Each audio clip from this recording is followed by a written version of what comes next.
नमस्कार दोस्तों, मेरा नाम है ब्रजेश गोस्वामी और आप देख रहे हैं ट्रेंड बुक। कश्मीर और भारत के कई शहरों में आतंकवाद फैलाने के लिए हाफिज सईद दोषी है। हाल ही में हाफिज सईद को पाकिस्तान ने 10 साल की सजा सुनाई।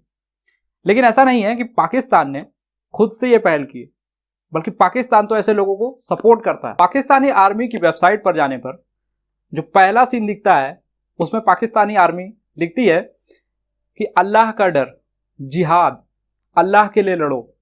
अब जिस देश की आर्मी जिहाद जैसे शब्दों का इस्तेमाल करती है, उस देश से उम्मीद ही कैसे की जा सकती है कि वो टेररिज्म पर कार्रवाई करने के लिए खुद से पहल करेंगे। हाफिज सईद को पाकिस्तान ने इतनी बार पकड़ा है कि अरेस्ट रिलीज करके पाकिस्तान ने आतंकवाद पर कार्रवाई करने का मजाक बना दिया है। हाफिज सईद को इंडियन पार्लियामेंट पर अटैक करने के लिए 2001 में अरेस्ट किया गया, फिर वो कुछ महीनों में छूट गया।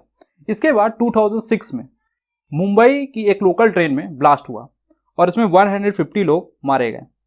इस मामले को लेकर हाफिज सईद को हाउस अरेस्ट किया गया, लेकिन फिर वो कुछ महीनों में पाकिस्तान में फ्री हो गया। और इसके आगे 2008 में जब मुंबई के ताज होटल में एक आतंकवादी घटना हुई तो उसमें 160 से ज़्यादा लोगों की मौत हो गई। इस मामले में यूनाइटेड नेशंस ने हाफिज सईद और उसके संगठन को पूरी दुनिया में बैन कर दिया। हाफिज सईद को पाकिस्तान में भी अरेस्ट किया गया, लेकिन वो कुछ समय बाद छूट गया। और इसके बाद 2009 में अगले साल ही इंटरपोल ने हाफिज सईद के खिलाफ रेड कॉर्नर नोटिस जारी किया। इस मामले में पाकिस्तान में हाफिज सईद को हाउस अरेस्ट किया गया और लाहौर हाई कोर्ट में यह केस गया और कुछ दिन बाद वो वहां से फ्री हो गया। इसके कुछ साल बाद हाफिज सईद को 2017 में पकड़ा जाता है और ये केस लाहौर हाई कोर्ट में दोबारा जाता है, लेकिन वहां पर भी सबूतों की कमी की वजह से इसे फिर से छोड़ दिया जाता है। और पाकिस्तान में इसको कितनी फैसिलिटी मिलती है आप इस बात से अंदाजा लगा सकते हैं कि 2018 में ये वहां पर जनरल इलेक्शन लड़ रहा है।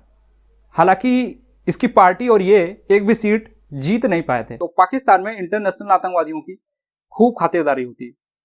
हालांकि 2019 में हाफिज सईद को एक बार पाकिस्तान ने फिर से अरेस्ट किया।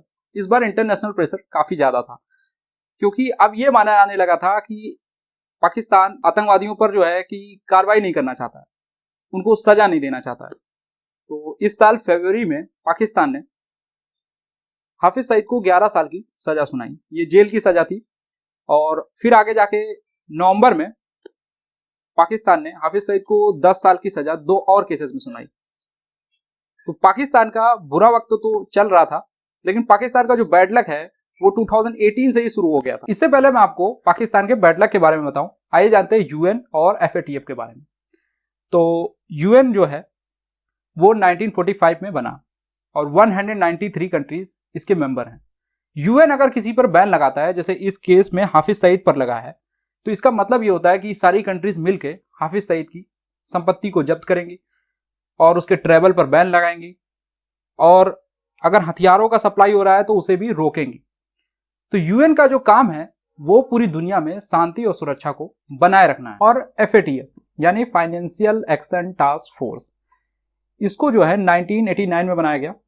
अभी प्रेजेंट में 39 कंट्रीज इसकी मेंबर हैं। इसका जो मेन काम है वो है मनी लॉन्ड्रिंग को रोकना, यानी अगर किसी देश में इलीगली कोई पैसा इधर उधर किया जा रहा है और उसका गलत कामों में इस्तेमाल भी हो रहा है तो उसको रोकना। तो इंडिया और चाइना तो इसका पार्ट हैं, लेकिन पाकिस्तान नहीं है। तो पाकिस्तान इसका पार्ट बन भी नहीं सकता है। जब तक वो इस तरह की टेरर और हवाला कारोबार में लगे रहेंगे तब तक तो वो इसका पार्ट बन नहीं सकते। FATF ने पाकिस्तान को 2018 में ग्रे लिस्ट में डाला और पाकिस्तान को 27 पॉइंट्स बताएं कि इन पर जो है काम करना है। ये पहली बार नहीं था कि पाकिस्तान को ग्रे लिस्ट में डाला गया, और पाकिस्तान को इसके लिए डेडलाइन दी गई 2019 में पाकिस्तान के लिए 2 न्यूज़ थी। एक तो गुड न्यूज़, दूसरी थी बैड न्यूज़। गुड न्यूज़ ये कि चाइना को FATF का प्रेसिडेंट बनाया गया, और बैड न्यूज़ ये थी कि चाइना के जाने के बाद अगर कोई प्रेसिडेंट बनता है तो वो 2 साल के लिए रहेगा। तो चाइना ये मौका चूक गया, और पाकिस्तान के लिए भी अब केवल 1 ही साल था कि जब तक चाइना प्रेसिडेंट है तब तक तो वो उसे कोई खास टेंशन है नहीं। तो अब टाइम आ गया था कि चाइना को प्रेसिडेंट पोस्ट छोड़नी है, लेकिन इसके पहले ही पाकिस्तान ने फटाफट एक्शन लेना शुरू कर दिया। पाकिस्तान को इसके लिए FATF ने 27 में से 14 मार्क्स दिए और अब जर्मनी प्रेसिडेंट बन गया। और इसके बाद अक्टूबर में हाल ही में FATF ने पाकिस्तान को 27 में से 21 मार्क्स दिए। यानी पाकिस्तान जो है कुछ एक्शन तो ले रहा था, लेकिन किसी कंट्री को ब्लैकलिस्ट करना इतना आसान नहीं है जैसे इस केस में पाकिस्तान को। तो आइए जानते हैं इनसाइड स्टोरी ऑफ ब्लैकलिस्ट। तो 2008 से ही पाकिस्तान कई सारे प्रतिबंध झेल रहा है। 2018 में ग्रे लिस्ट में जाने से पहले पाकिस्तान को 2012 में भी ग्रे लिस्ट में डाला गया। इसके बाद 2013, 2014, 2015 यानी 2015 तक पाकिस्तान ग्रे लिस्ट में रहा। तो पाकिस्तान के लिए कोई नई बात नहीं है, लेकिन जिस तरह से मेन स्ट्रीम मीडिया में बोला जाता है कि पाकिस्तान अब होगा ब्लैक लिस्ट, पाकिस्तान को मिली आखिरी चेतावनी, तो ये इतना आसान नहीं होता है। अभी तक केवल 2 कंट्रीज, एक तो ईरान और नॉर्थ कोरिया, ये दोनों ब्लैक लिस्ट हैं। ब्लैक लिस्ट अगर कोई कंट्री होती है तो वो ग्रे लिस्ट से उसके लिए काफ़ी ज़्यादा खतरनाक हो सकता है। तो कोई भी कंट्री ब्लैक लिस्ट तो नहीं होना चाहेगी, क्योंकि ग्रे लिस्ट से ब्लैक लिस्ट में जाना काफ़ी खतरनाक हो सकता है और इससे काफ़ी दिक्कतें आ सकती है उस कंट्री को। लेकिन अगर कोई कंट्री इससे बचना चाहती है तो जैसे इस केस पर पाकिस्तान है, उसको 39 मेंबर्स में से केवल 3 मेंबर्स का सपोर्ट चाहिए और वो उसे आसानी से मिल जाता है, क्योंकि चाइना, मलेशिया, टर्की और सऊदी अरेबिया ये उसका सपोर्ट कर सकते हैं।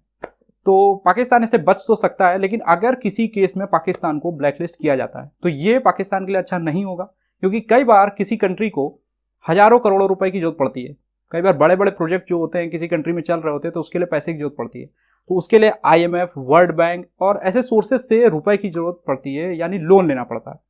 लेकिन अगर कोई कंट्री ब्लैकलिस्ट होगी तो ये लोन देंगे नहीं, और जो दूसरी कंट्रीज है वो ब्लैकलिस्ट वाली कंट्री से रिलेशन रखने से भी बचेंगी। तो ये पाकिस्तान के लिए अच्छा तो नहीं होगा और पाकिस्तान ये चाहेगा भी नहीं। तो इसलिए ये पाकिस्तान के लिए काफ़ी खतरनाक हो सकता है कि वो ब्लैक लिस्ट में जाए। तो ये वीडियो यहाँ पर खत्म होता है। मिलता हूँ मैं आपसे एक नए टॉपिक के साथ। अगर आपको मेरा काम पसंद आया तो please like, share and subscribe the channel.